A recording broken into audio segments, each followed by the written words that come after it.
Hello everyone, welcome to Kanen Coffee. Here we have a crossland coffee espresso machine. Now this machine was brought here because it was leaking from the top of the group around here. And that was this three-way solenoid that was completely cracked.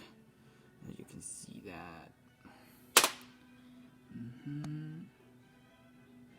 See that line over there? That means it's just cracked and water was just spilling out all over there. And it was just making a huge mess. So we ended up replacing the three-way solenoid, the one that you see right here. And yeah, that's all we did to the machine. Now the machine is working perfectly fine. So starting with one shot of espresso, we're going to test out the machine. And as you can see, there's no heat coming out of the liquid.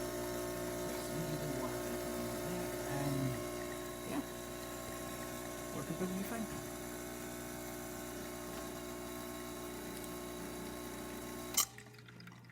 Perfect. Alright, thank you for preparing Kanen Coffee. Please subscribe to our channel for more content like this every day. And thanks for watching.